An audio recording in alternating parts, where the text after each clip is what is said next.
what happened was years went by, and every time I would hear the word Chernowitz, and now I'm talking when I'm an oral and maxillofacial surgeon, I'm living in Albany, and I'd hear the word Chernowitz, I'd always say, are you familiar with, I didn't know Surkis, I mentioned my cousin.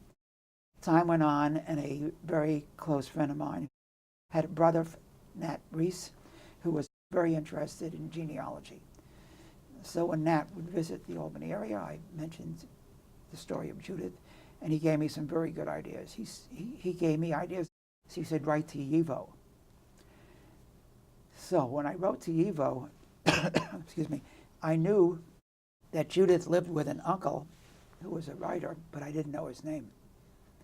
My oldest sister, Esther, who was 15 years older than me, had a fabulous memory, and I called her, and she said, you know, I think his name was Meshullam Surkis. So when I wrote to YIVO, Adina Abramowitz was the chief reference librarian. I wrote to YIVO. I addressed it to Adina, the librarian, chief reference librarian.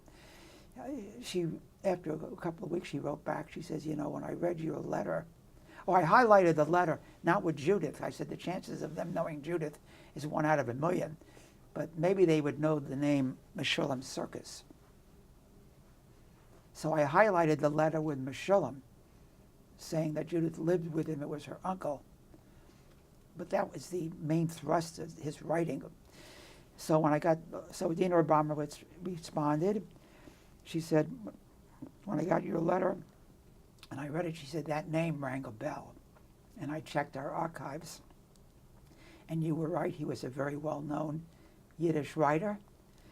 And he went to Israel in 1972, some say 73, but he died in 76.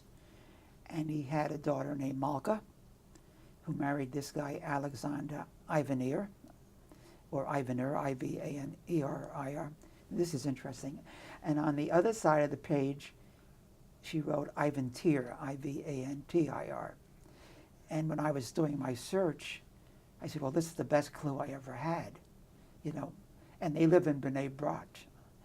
So I worked on this for 2 years because I don't speak Hebrew with a 7-hour time difference and a spelling of a word. So she said, I'm going to send you some published literature.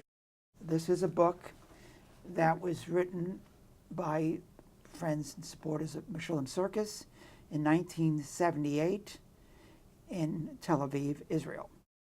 And in this book, it obviously mentions all the well-known writers, and there are several photographs of his family, some of which I was able to recognize, particularly grandchildren. And so it's been very meaningful to me.